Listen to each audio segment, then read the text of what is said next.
Yes,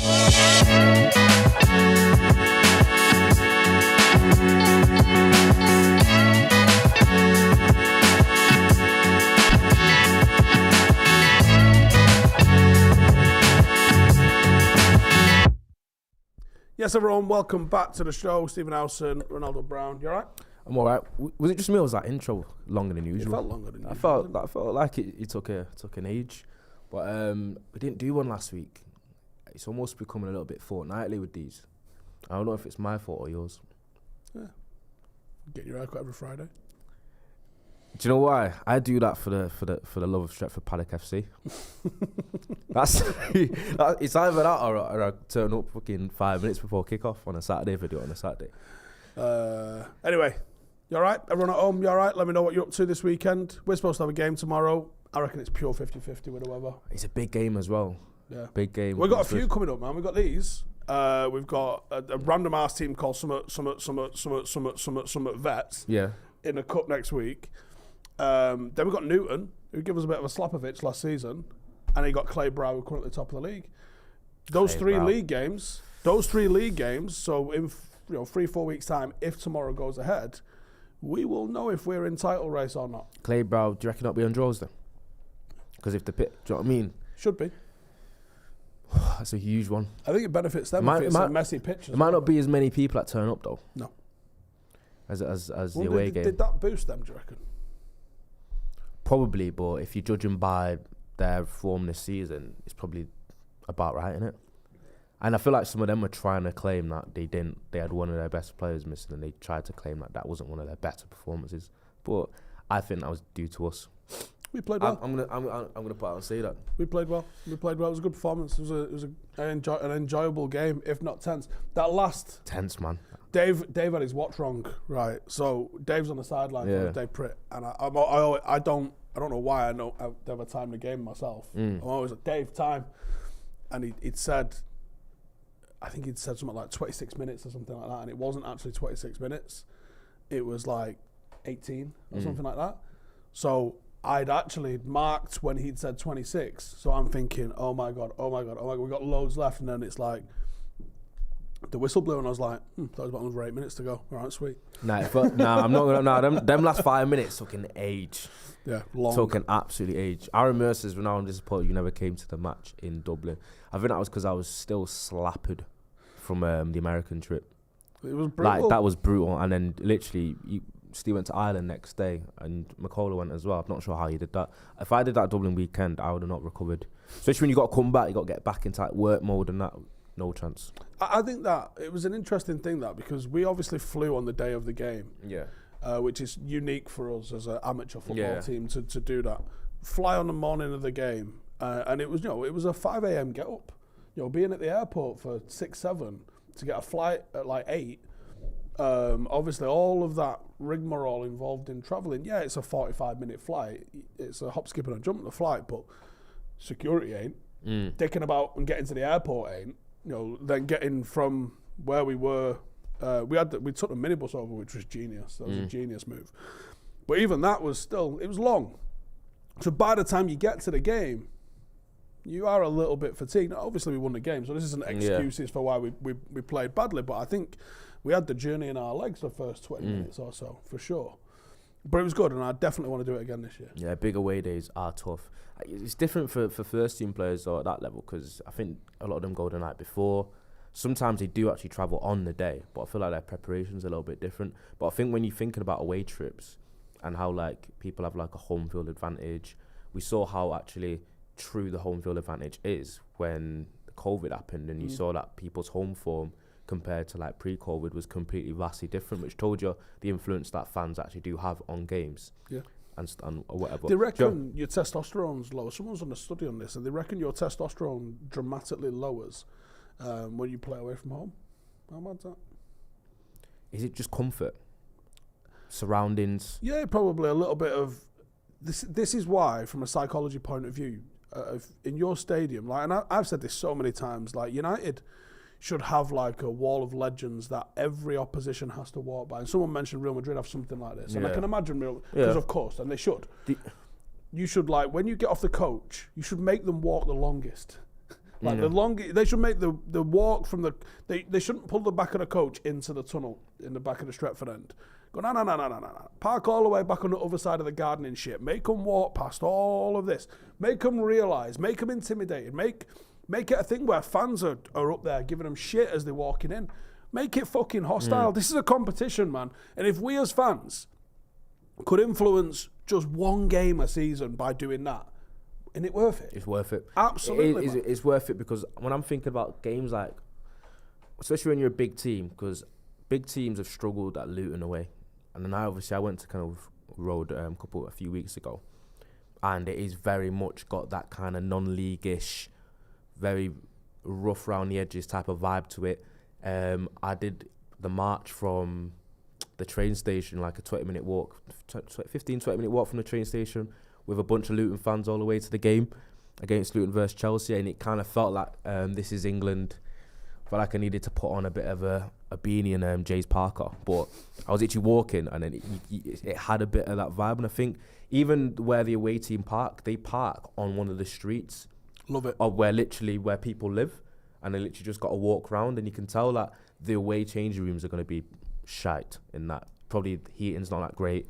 When Blackburn won the title, this isn't often talked about. Ewood Park was being redeveloped at the time, and the season that they won the title, everybody used to have to go and get changed at a primary school. Just think how fucking like that is Cheshire League, isn't it? Yeah, but you gotta it's go intentional. Changed, it's intentional, though, isn't it? Like, and then you'd get like a minibus would take you then from your changing room to the tunnel. Yeah, like, and you go, how the fuck did Blackburn win the league?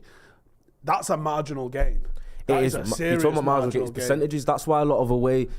I don't know, you'll never go to a ground where the away change rooms is anywhere near as good and as comfortable as the home one. No. And that's obviously intentional as well. But we want to build our own gaff, right? And I've already been looking into some stuff. American colleges have done everything, right? There's one college that will have done every single thing to get some sort of a marginal gain. And there was one... There's a few. Some of them paint them pink because they think pink lowers testosterone as a colour. Yeah. So you want to do that. You want to lower the testosterone as a colour. There was something to do with the light, and I can't remember if it was making... So you know, on the scale of lighting, we use white balance a lot using cameras, and sometimes you can make it look very warm and very orange, and you can go the other way and make it very blue and very cold. One of those extremes, and I can't remember which one it is, you want to do for the lighting... I just can't remember which one it is. I think it might be cold. I think you want to make it visually cold, and a bit more clinical. And you want the temperature, to be cold as well. So a lot of people actually turn the heating up so it's a little bit uncomfortable, and you think, oh, it makes them sweat. Stuffy. But actually that's the benefit. Like, you want to almost keep it uncomfortably warm at half time so your core doesn't drop, because the drop in performance in the second half quite often comes from the drop in the core temperature. But I think one of the best things you can do for a changing room, if I'm designing my opposition changing room, literally just to fuck them about, I'm having the seats 6 inches lower than they think they should be, and the hooks about 6 inches higher than they need to be, because people always sit on a seat and then try and reach up to stuff. Well, let's just make that really uncomfortable, and let's maybe have them jarringly low, so it looks right, but it's just a bit lower than normal. And I'm going to make it an L shape. Because the worst thing as a coach when you're trying to talk to your team is that you can't see them all. So if you make it an L shape, where the hell does a coach stand to talk to them? Or a U shape? Whereas these big bougie home change rooms, big circle, big circle where it's almost like fuck them about, like an arena. But as you said though, Matt Wicks, thinking that it'll be someone I can't. Who said it that we think we might lose? I said it to Steve. From going to the Luton ground and seeing how the crowd gets behind the players and how they play and how physical and quick they are, and the whole how like pampered and almost like soft and featherweight our team generally is in terms of characters, I struggle to see United getting a result at Luton away, because they made it tough on Chelsea. Chelsea just got, I think they had one mistake as well, and they almost turned it around, being 3-0 down. But now Luton deserve a little bit of credit. They're actually a pretty decent team, and I was saying that Teden Mengi looked really, really good. I was really impressed with him against Chelsea. Steve Chong was sharp when he come on as well, but yeah, Teden looks serious. We could have built a serious team of under 23s in the Premier League that we've scouted, and you'd get a sick one. I'd have Colwell and Mengi at centre half, and I think you'd be sick. Yeah. Oh, and you got such a difference in profiles there, and it's like a perfect balance. Nah, definitely that. And also, someone said you did a scout report, I remember that, on Victor Gyökeres in the summer, because he's gone from Coventry and he signed a club record fee in it from Coventry to go to Sporting Lisbon. Which means he's on the cusp of a move to one of the Champions League. He's rassing it up in Sporting Lisbon. But the thing is, he did really well in the Championship, but he's doing even better in the Portuguese league. So what does that say? I think the Championship is one of the top 5 leagues in Europe. And you've said that often. I don't think it's top 5 though, because I don't think Championship's better than. You throw Benfica in that league, they don't necessarily win it. Because I think they have so many games where they're like, oh my fucking God, this is hard work. I think it's the top teams though. I think the top teams... They promote. They absolutely finish in the top 4 or 5, but they don't necessarily win it. Maybe there's a higher floor in the Championship, maybe, is what you're saying. I think the top teams in the top 5 leagues are better. I think the Championship, like, best team to worst team is like this, whereas, like, Liga NOS, the best teams are up here and the worst teams are down here. So it's much more of a closer band. So you see that by the fact that top does beat bottom, fucking regular. Yeah. Like it's an absolute knife fight. It's crazy. Whereas in the Championship, League One, Premier League, team 17th, 18th can beat team 3rd place easily. Yeah, and like you just don't see that in a lot of the leagues.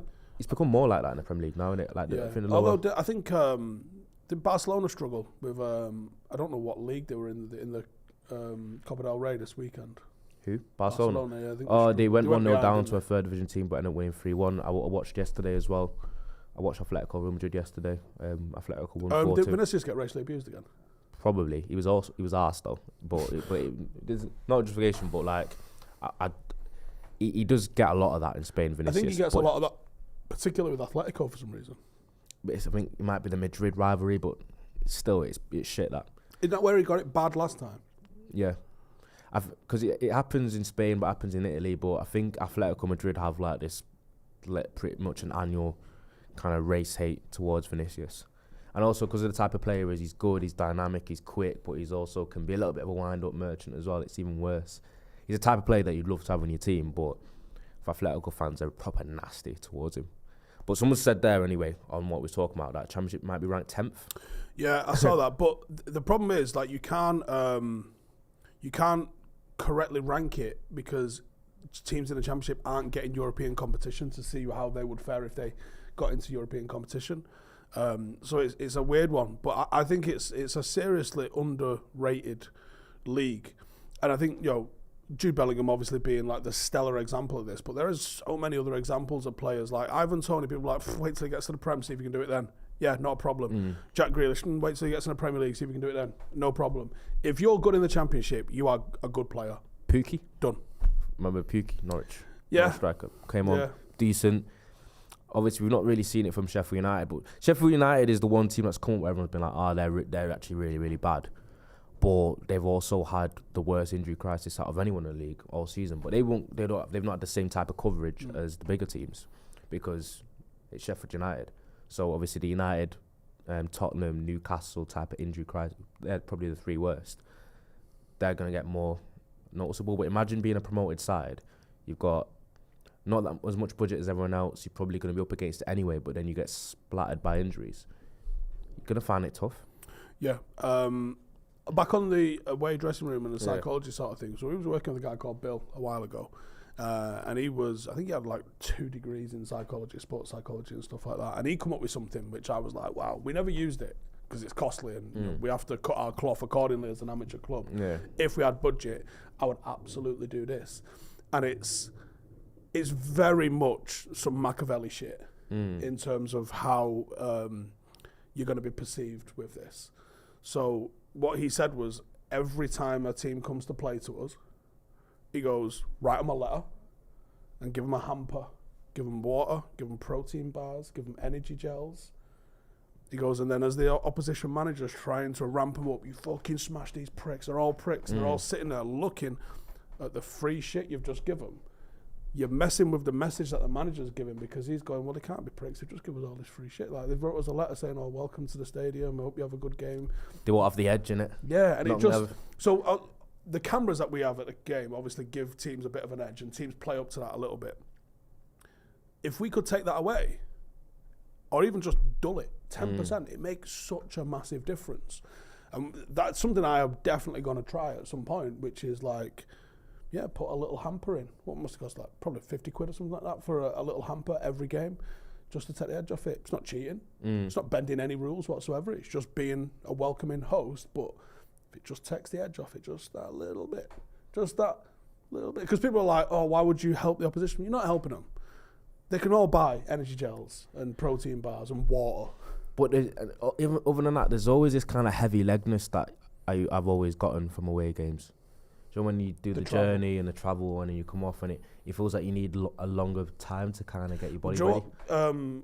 Keno did something really good on this. He may have wrote about it in a program once, which is when you're on a coach and when you're traveling for a long away day. Did you play at Hashtag? Yeah. So I think he did this when we played Hashtag. He was still here for that, wasn't he? Yeah, he was still here. He was here. Which is that your glutes deactivate, and that's obviously the base of all your power, and a lot of your athleticism is your glutes. So when you've had a long journey, you've got to spend extra time reactivating the glutes, in particular, because that's where you get that heavy legness and this, that, and the other. And you can mitigate that by doing a warm-up that does focus on the glutes a little bit. So I find that psychology and sports science on that angle really fucking interesting, man. Nah, it's definitely important. And some people think, it's too important. It's not actually that. It comes down to who's got the better players, etc. But nah, I feel like these little percentages matter at that level of the game. And when you're playing away at grounds that are... Even, I think when United go to Newport in a couple of weeks... Like, we should have the quality to get through it, but I think the first 10, 15 minutes, you're going to look at the game and think, wow, this is a bit rocky. And people actually said that watching Newport against Eastleigh, they do look like they can play. Because the level in English football, even all the way down the premiums, is enough where if United do field a little bit of a weaker team, that it can be, the level field could be levelled enough where, the playing field could be levelled enough where it might not be just an easy route for the first 40 minutes. Especially when they've got the crowd behind them, they're probably going to have a sellout. Oh, million percent. And all the players are probably going to play like it's the last game of their life. And then if United don't turn up, where do things happened? I remember the Yeovil game, we did win that. That might have been Alexis Transedge's best performance in the United shirt. Did they score first, or was it like 3-1, 3-2, something like that, though? Wasn't it tight? I think he scored to keep it tight, and then we ran away with it in the end. I think Old Trafford, we'd comfortably just rout them, but I think the away at Newport it throws a little bit of a spanner in the works because it might have a lot of the kind of the environmental stuff that our players aren't used to on 250k a week. This is why you don't get it as much anymore, because there has been like a stretching of the legs at the very top end, and squad sizes has really made this more prevalent than it used to be. But that's where the giant killings used to come from in the FA Cup. It's like, you get a Hereford or a whoever, and they've drawn United, Liverpool, Arsenal. They've drawn a big team, and that's where you can get upturned because Wigan and City, like 10 years ago. Yeah, Wigan won. Yeah, were they League One at the time? Yes. They might be championship or League One, but it was a weird one because when you win that competition, they went into the Europa League for the next season, whilst not being in the Premier League. I think it was something weird like that. It was a Sean Maloney he got the winner. But I do remember that. But I think they were League One or Championship, but either or, they did get all the way to the final, so they must have been at least a decent team. And then they obviously beat City, but I think giant killings have become less and less because the Premier League money's become more and more, and talent has got a little bit wider. But it's not impossible. No, and United could have been looking at a non-league opposition. Someone said Leeds and us 2010. Was that Jermaine Beckford? Yeah, fucking hell. Yeah, that counts. That definitely counts. I mean, Leeds was a big club that was asleep at the time, weren't they? Yeah. But they were Championship, I think, weren't they? Yes. I know they went down to League One, but I think at the time they were Championship. Yep. And I do remember Tranmere, Liverpool, about 7-8 years ago, and I think it had to go to a replay. I think they drew the game at Tranmere and then they beat him at Anfield. I mean, the sort of cash that you get for the FA Cup, things that. So you would want it to be away. Now, people go, I want that home advantage. Like, Joe, let's say we do well next few years and end up in the FA Cup. Because, if we get into the counties, we're in the FA Cup. So, like, that is a stated goal of what we're trying to do with Paddock. Said it in the Prem Wigan at the time. Oh, was there? Yeah, Roberto Martinez, isn't it? Was it? So we're actually decent because. Hang on, are you sure about that? No, I don't know about Wigan. So Wigan were in the Premier Are you on League. about when they beat them in the final? Though? Yeah. No, I'm not on about when they beat them in the final. They beat them in the Cup, and I'm pretty sure they were Championship or League One when they did. Okay. Because obviously they won the Cup but got relegated, didn't they? That same season. Okay. Anyway, so if we do end up pushing ourselves into the FA Cup, you'd go, we'd love like even a pro team and play them at the Butchers. That'd be amazing. But actually, no. Because even though you think, well, we get the home field advantage, from the club's perspective, we want you at the Emirates, mate, or Old Trafford, because the way the money is split up, I don't know if these percentages are correct, but it's in the ballpark. 1/3 home team, 1/3 away team, 1/3 to the FA. So you think how much Old Trafford generates with 60 odd thousand, 70 odd thousand, whereas we can cram about 2,500 into the Butcher's Arms. Which one's going to be more effective for the long-term future of the club? Because realistically, you ain't fucking beating United if you ever get them in the cup, and if you're Championship or below, you're going to struggle. So you benefit them more if obviously they get a replay. So they're probably hoping that they can shut out a draw. But also, what year was it that we lost 4-0 to MK Dons? Louis' first season, 2014. When Dele Alli was playing for him when he was like 18. It was like Andreas Pereira. And they were League 1, right? They were League 1, right? We lost 4-0. That was a League Cup game, wasn't it? Yeah. So it definitely can happen. But Pablo's having a little moan. There you go. Benjamin says it. Yeah, Wigan beat City in 2018, 1-0. Will Grigg. Bush. Winning the cup and then getting relegated same season. Talk. Blew the load a little bit early. But I will segue this to the title, because I feel like people, for you complaining, Pablo, yeah, you might be new here, but we talk about whatever we want to talk about. The title, the thumbnail, it's a facade, mate. We might talk about it for 2 minutes, maybe even 30 seconds. We might not even talk about it at all, but we talk about what the fuck we want. But Garlic Breadman says, Steve, did you see that the club has tied up with Manchester Met Uni for studies? Like what we're ranting about a few days back when you said you wanted scientists and lab coats at Carrington to help the team. Just employ me. They might be watching, Yeah. And honestly, I swear to you, Boo Boo, if you get me in at United, they'll all have asthma by Friday. Guaranteed.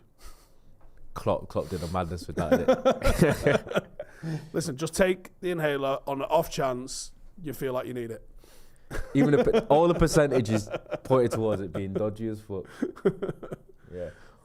Is it 5% of the population has asthma? Asthma, but 33% of them have it. It's like the same with like. I think it was more than that. Tour de France has got fucking every cunt has got asthma essentially, and you're like, really, a respiratory illness, and they've all just happened to have asthma, do they? Come on, come on. But I'm not gonna lie, like I think football's dodgy, innit? Especially at that level, at that elite level. I reckon there's PED supplements all over the show, really. It's not talked about anywhere near enough, even when they find it. Yeah. So that great book, Matt Dickinson, 1999, he talks about Juventus in the 98 season getting their training ground raided, and the guy found 300 medications, including like EPO and shit like that. Some of them were restricted medications, so things that you need a prescription for. But there was all sorts of shit like that has got no therapeutic use whatsoever. It was like, this is for horses. Like, they found it was 300 plus medications in the gaff. And what happened? It gets covered up to fuck. It gets fucking covered up. What about Pep's doctor? Pep. So you got two. So you got the Dr. Ramon Segura, who was Pep's doctor when he played in Italy. And when Pep failed a drug test for nandrolone, he said, here's why you know it's fucked. Because he says, I only ever took what the doctor gave me, right? If you ask me, I'd have gone, whoa, I've never took steroids, mate. What the fuck are you talking about? Yeah. Like, it's that Lance Armstrong fucking, have you ever took steroids? I've never failed a drug test. It's not what I fucking asked you. Yeah. Have you ever took steroids? It's a mad that goes on there. And I think that, I only ever took what the doctor gave me. That's like, he's able to give a true statement. was that including Nandrolone? Like, yeah. So he goes, I only ever took what Dr. said. So he got a ban, which the ban got lifted on a technicality over stability testing. If you search Pep Guardiola drug test, I come up as first result. Try it, Pep Guardiola drug test. On Google, it does usually come up with my tweet as the first response. So I did a thread about it on Twitter. You took hate into another level. I think it's just Pep. I don't think it says Guardiola. I think it's just Pep. So if you just put Pep drug test.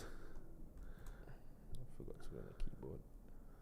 And then just hit search. There you go. Yeah, yes.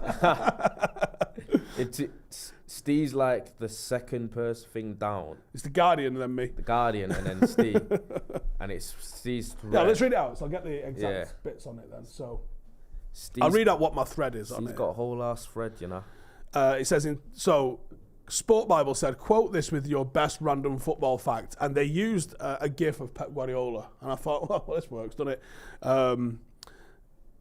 So I tweeted, in 2001, Pep failed 2 drug tests. He blamed those failures on his doctor, Dr. Raymond Segura, stating he only ever took what Segura made for him. In 2009, when appointed Barcelona manager, he hired the very same doctor that caused him to fail 2 drug tests in 2001. And yes, I'm aware Pep was cleared of doping charges at a later date, but I looked into it. He wasn't cleared because he didn't do it. He was cleared because of a new ruling which came in 6 years after his test and ruling. The procedural change occurred because Nandrolone, which is what they found in his piss, sometimes between 1 in 1,000 and 1 in 10,000 examples, which means it's extremely rare, can become unstable and give false readings of between 2 and 10 nanograms per milliliter. Pep's Nandrolone was higher than that anyway, at 12 nanograms per milliliter. So he already had more in his system than what you would get from a false reading. Okay. Or a false stability thing. So on appeal, Pep managed to have his conviction overturned, not because the samples were unstable, but because it's not possible to perform a stability test on samples 6 years old. So Pep's conviction was overturned on that technicality. What's the odds on all 4 samples being unstable? 4 samples. Well, based on the testimony of VADA Director General David Howman, he said it could be up to 100 billion to 1 chance. I said, if you still want to read up, well, tonight's bedtime story should be brought to you by a gent by the name of Dr. Fuentes. Now, Dr. Fuentes, for those who aren't aware, was being investigated by the Spanish government, I think for fraud. I could be wrong on this, because I think it was something to do with sponsorship money that he'd got while working for the Spanish cycling team. And while in prison, and actually in testimony, I believe he said, he supposedly mentioned that if you take my evidence and my blood that's in my fridge still, Spain will have to give back the World Cup, and I think Barcelona and Real Madrid will have titles taken off them. Something along those lines, right? So what did the Spanish judge do? Ordered them to burn the evidence. Fucking hell.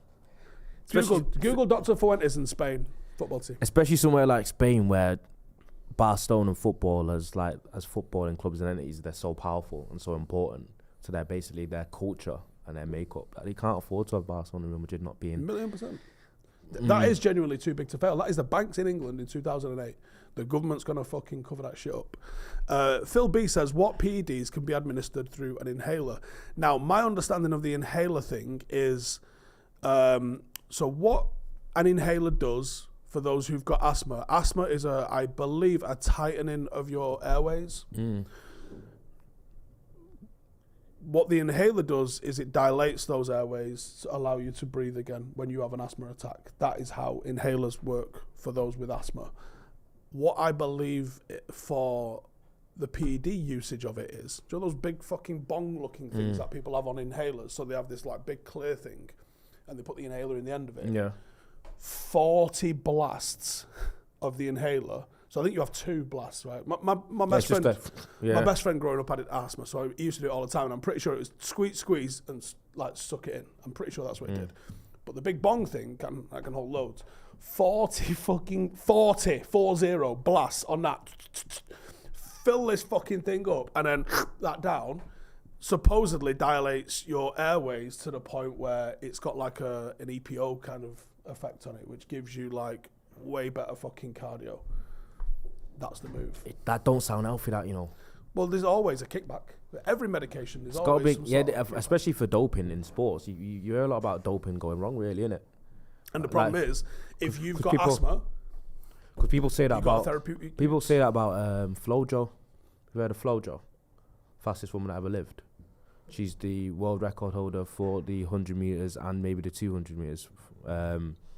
And she is basically was never found guilty of doping, but the general consensus is she definitely was. But I think she died relatively young as well. I think during her career, maybe the last stages of her career, she actually died. And I'm not sure, people correct me if I'm wrong, how she actually died, but I feel like it's a bit of a mystery. But people slightly try and attribute to the fact that she definitely was doping. She never failed a test, but it was during the time, during that time athletics in like the 80s, 90s, where it was very, very corrupt.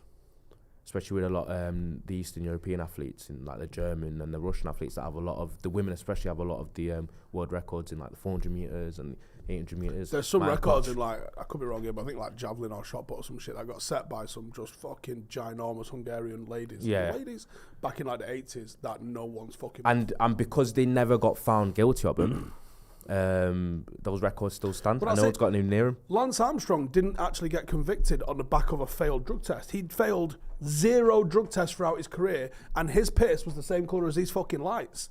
Like, he was just melting beakers left, right and centre with his piss. But he never got popped. So that, and this is the madness. So the urine sample testing that they did on Tour de France athletes, when not only was Lance Armstrong doing it, but the entire fucking race was at it. I think they had to go down to like 13th or 30th or something to find a guy that had never fucking done anything. Which means the entire pack was doing it. Which means Lance Armstrong was still the fucking best at it. He was the best at both doping and fucking cycling anyway. Helpfully instigated by Sir Dave. Anyway. No comment. But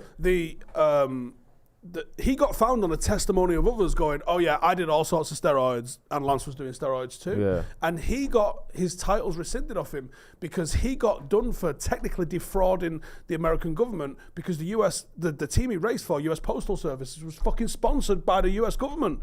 So like, that's how they got him, and then that's how all his fucking titles got rescinded off him. I reckon he could have fought it. I mean, I guess he couldn't have, because he probably would have done. But from the outside, looking as a layman, I go, fucking hell, could you? Like, you go, I've never failed a drug test. Fuck you. Mayhem. Absolute mayhem. I agree. All right, so they've got the Florence Griffith Joyner died, 38. Said that she died of suffocation or sleep during an epileptic fit. Was it a super chat we just missed? Just scroll up for us, please, Jay. But the thing with Flojo is like, obviously it's a seasonal sport. She just came one season before record, and she all of a sudden was like jacked, like very muscular. Apparently, like her voice even was like a little bit more croaky. I'm surprised that you haven't seen athletics, especially because it's a weird seasonal sort of sport, isn't it? Like, if you've got like the gift, if you're like a top 10 national sort of sprinter, let's use sprinting for an example. Obviously quite close to your family with your sister and that anyway. So let's say like, she's been in Jamaica at the moment and she's running. She's still there. Yep. Like, I'm not suggesting that you do this with her, but like, I think you could probably get away with if you went, okay, well, we're just not going to enter you in races, and we're just going to continue to train. You're not racing, you ain't getting tested. Let's just put you on all the gear for 2 or 3 years, get you fucking running 100 metres in about 4.5 seconds, come off it all, and then enter races again. Because you can't look at Conor McGregor, who's been out of that fucking testing pool for a minute with his fucking pink hot dog skin, and say, he's fucking just eating chicken and broccoli, my friend. It might still find it though. I don't know what, because maybe with the thing with doping is the effects don't last forever. So like, when you do come off it, you'll revert back to more. That's not true though. Like, if you look at people that have juiced people young... people like Gatlin that juiced are not all that young. Like, he fell off after he got banned and then came back. He fell off for a while, and then towards the latter stage of his career, funny enough, Gatlin was like nearly 40, competing with Bolton. Yeah, I think if you completely fucking ruin your endocrine system, yeah, you could be.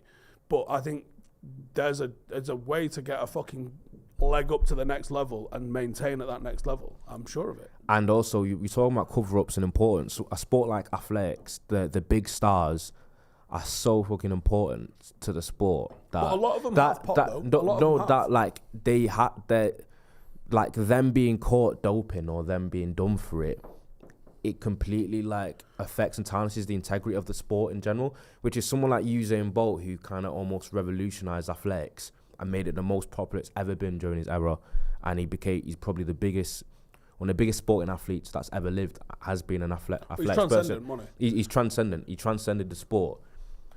You're telling me that if Bolt got popped like towards the end of his career, that they'd come out with it and say that he got popped? I don't think they could afford. Could you think they could afford to do that? Bolt getting reasonably popped no, but I still maybe I'm naive and I still think that when people are testing, if you're popping, I think that certainly in athletics and stuff like that, because I mean, I'm coming at it from like being a UFC fan, and the UFC's fucked itself because they had normalised testing, which was urine testing, and they called it the steroid era. Because everyone was at it, and then they went, actually, we're going to get Olympic style testing in now, which is the blood and I saw someone mention that they watched Icarus and it was a trip. Vishnu in the comments there, yeah. Icarus will blow your mind to the depths and the level and the deviancy that's going on when it comes to doping.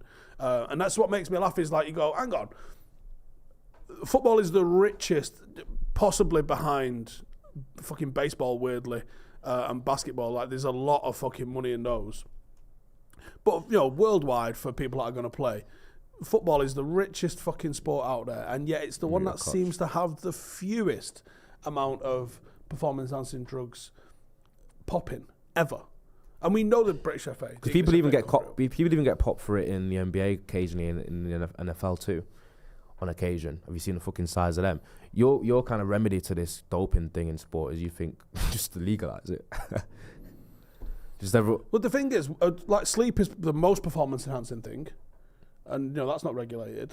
You know, I think a lot of the time people are just fucking doping the shit out of stuff, and all they're just taking something that doesn't show up in the test yet. And then when someone figures out, oh, they're taking this shit, then they'll have a test for that shit, and then they'll just move on to the next thing.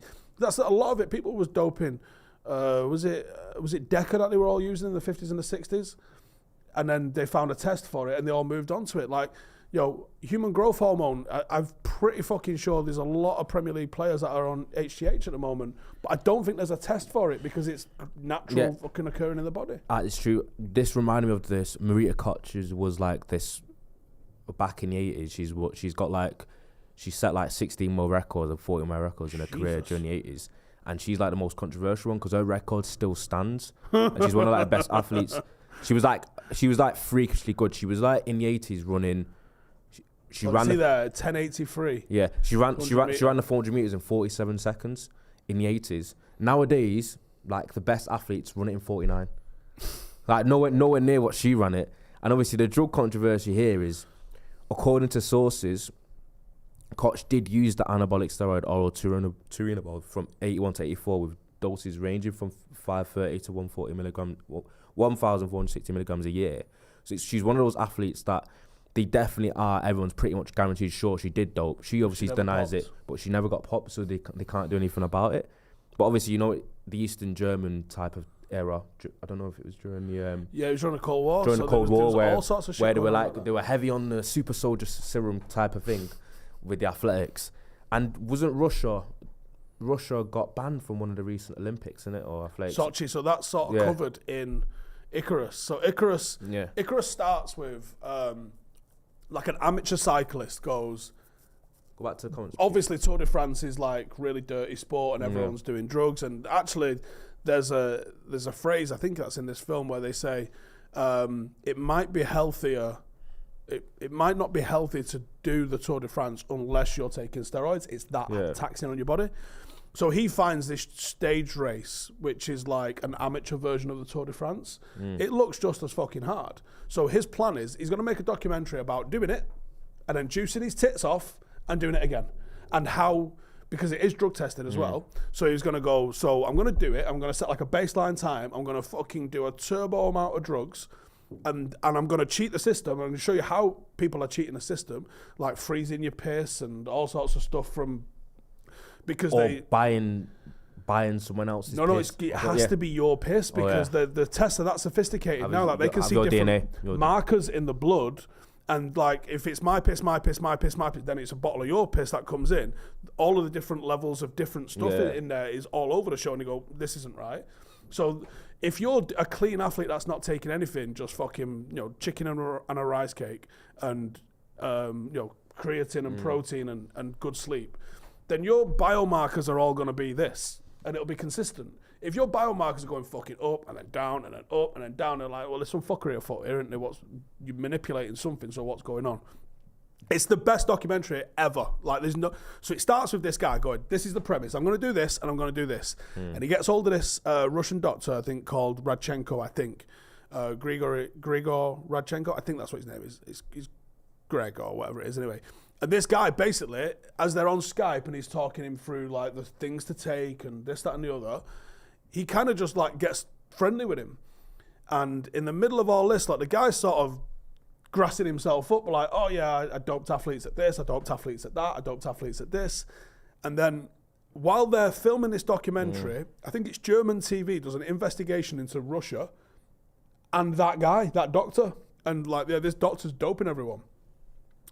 And at the time, because he's been talking about it or been targeted, he's in Russia. It's a fucking hot place for him to be. He has to leave fucking Russia in the middle of the documentary. So the documentary takes this wild left turn, and then it's talking about how they doped the Sochi Olympics, how they had, like, bottles of piss in plug sockets. So in the testing station, like, KGB agents was, like, going up, putting in clean bottles of piss, and the bottles that they have for what the piss goes in has got this glass sort of bottle cap on them. So when you undo it, it breaks.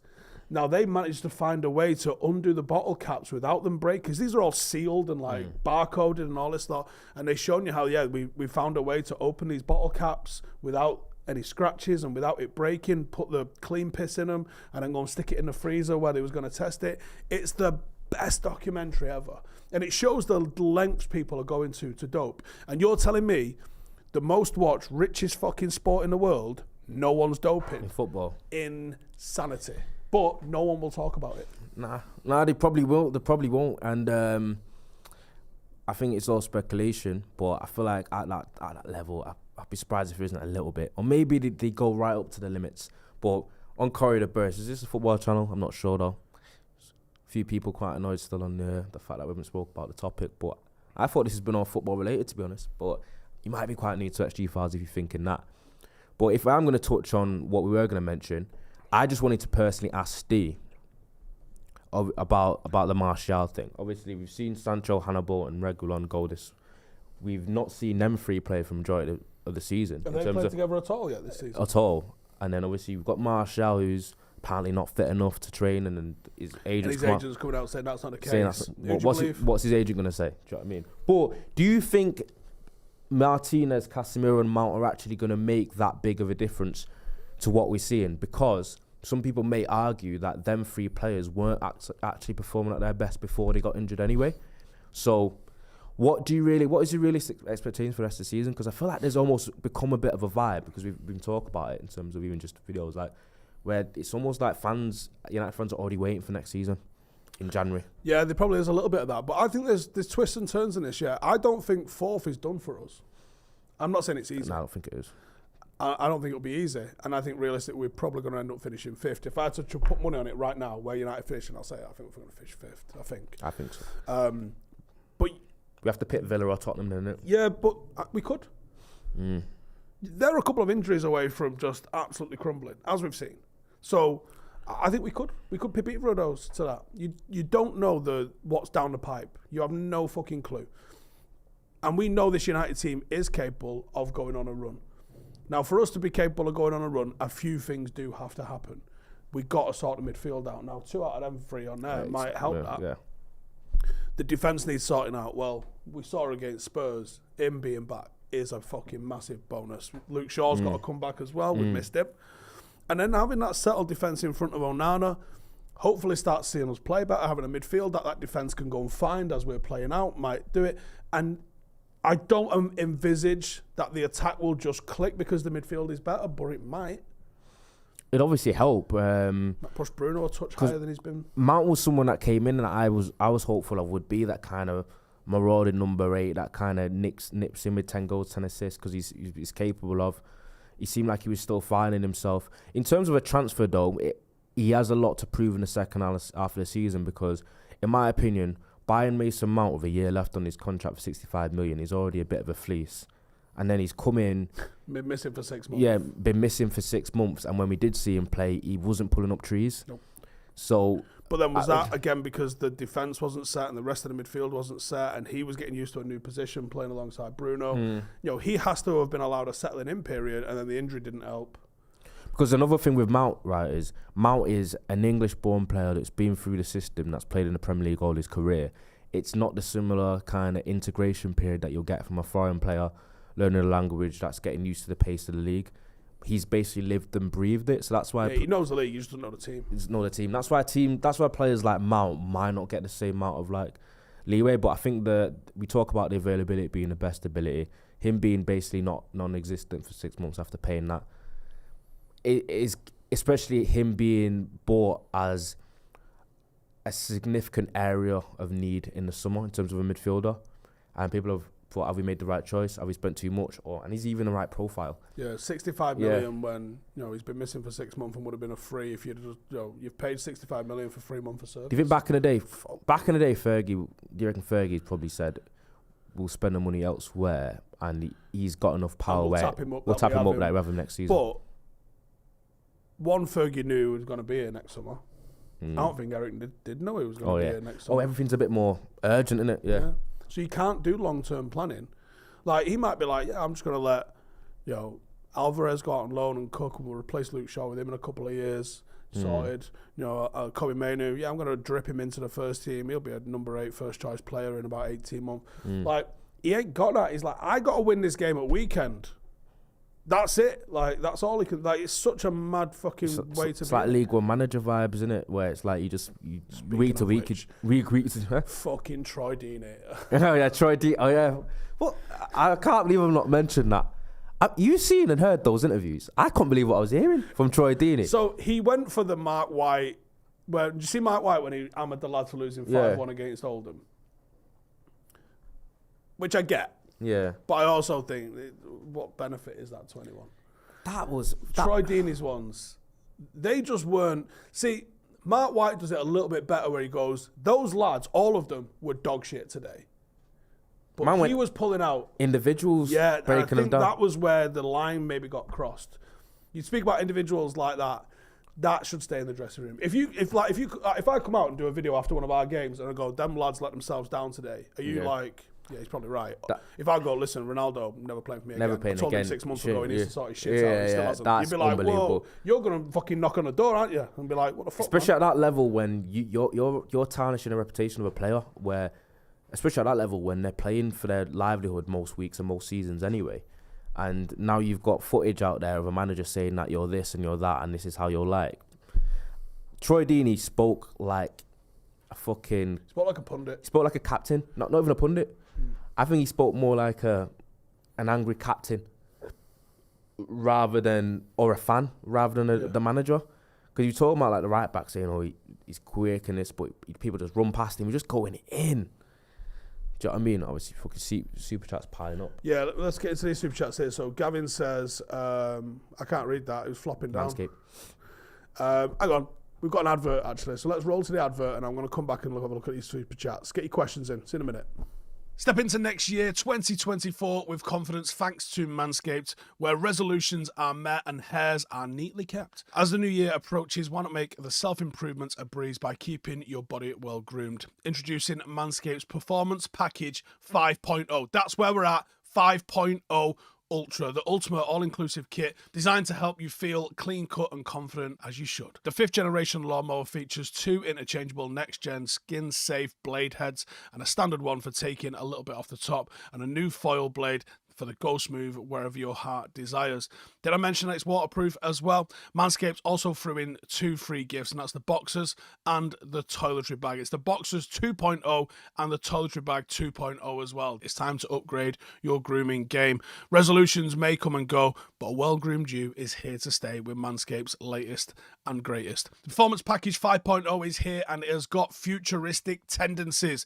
Included in the bundle is the brand new Lawnmower 5.0 Ultra, the Weed Whacker 2.0 ear and nose hair trimmer, and the essential aftercare products like the Crop Soother, the Ball Aftershave Lotion, the Crop Preserver, and the Anti-Chafing Ball Deodorant, as well as 2 free gifts, and that's the boxers and the toiletry bag. It's the boxers 2.0.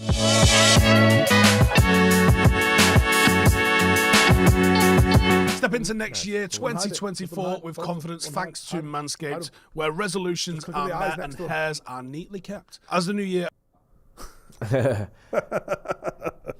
your Manscaped, man. Breaking news. Is that Jose Mourinho's Range Rover? Outside the Lowry. Might just be chilling in Manny. Mourinho. Spotted in the Lowry. But anyway, let's get into these super chats. All right.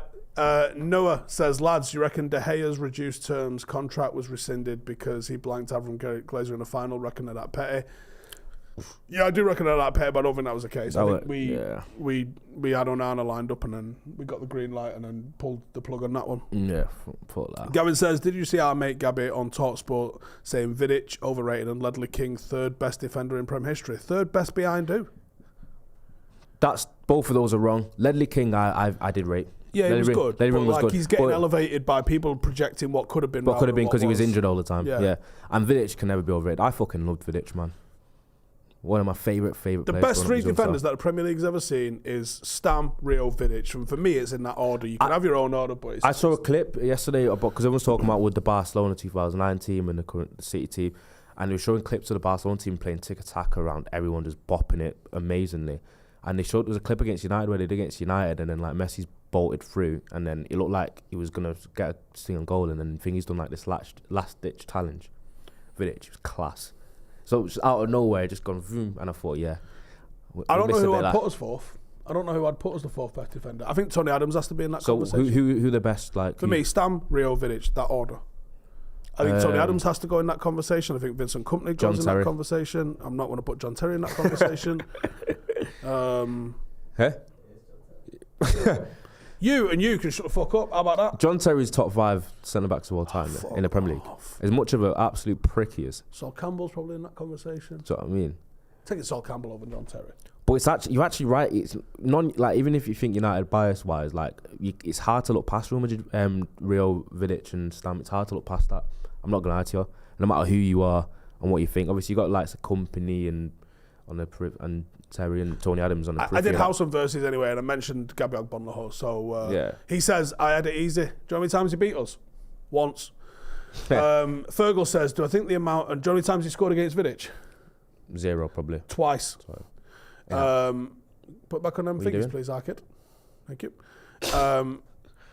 Do I think the experiment of a 6 and 2 10s, Mount and Bruno, might be over? Nah. I think actually we're seeing it evolve even more into it. Yeah. I think we're looking like we're playing a midfield 3. Like if you notice, like Kobe's kind of sitting, and then McTominay and Bruno were kind of like on the same level, which might be a little bit too high if anything, but they were both on the same level, so they was making a triangle. So I think you might see that with Mount and Bruno. Both of them have got energy, so they can both do a little bit of the running for Kobe, but they do have to get a little bit better doing it. But then I don't know where Casemiro fits into that, and maybe he doesn't long term. What player is similar to Vidic in today's game? Do you know who's like do you know who I think's a worse version of? He's like a worse version of Vidic, but people will probably get annoyed. But the style of play is like he's the most similar that I've seen in the Premier League, but he's not as good as Vidic. But I see similarities. I think I see a bit of Vidic in Tarkowski at Everton. In terms of like kind of rough around the edges, aggressive, puts his head where it hurts. He does have that sort of defence first mentality, but I think Vidic did it all to just a much better level. That's basically what I said. But just the agility of him, because he's a lot smaller, I think, isn't he? Tarkowski's bigger as well. Do you know what I mean? So there was an agility, and that agility when you're a defender gives you such an advantage because you don't want to be a lump. Like there's a trade. Same with goalkeepers, right? You need goalkeepers to be agile, so you don't want a big Tim Flowers looking motherfucker in net because then he can't move. Yeah. Like a defender does have to have that physical. Like Rio's a fucking ideal. Like height and weight. Like he's put on a bit of timber now because he just does fucking beach muscle stuff in the gym. But when he was playing, I reckon he was 2 stone lighter, and he was lean, and that lean length. He was quick, but he's also tall with it and strong with it. Like I think that's an ideal height for a defender. I think Stan was a bit short. I think Stan was about 6 foot dead, maybe 6'1". Vidic is about he's bigger than me, so he's 6'1". Maybe Vidic, maybe 6'2". So he probably is shorter.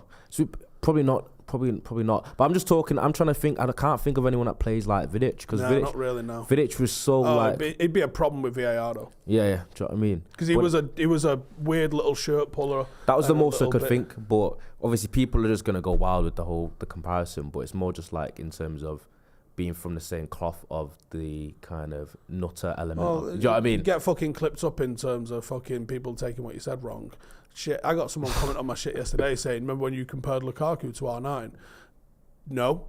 Do you remember when I fucking said, I said he's got shades of R9? Yeah. It was actually dissing Lukaku. Oh, shit. Because I said, look, he's got that pace and power that R9 had, but he's got a fucking touch of a skip. Nah, it's true. Someone said, we didn't miss it, but said that Van Dijk probably goes ahead. I don't know where to put Van Dijk.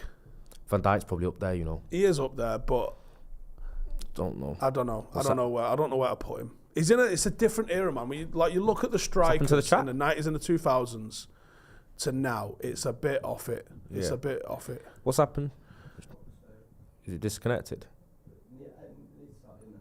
Have we gone off? Right, well, click end stream on both and mute the mics. I didn't get to do the Animal 11, man.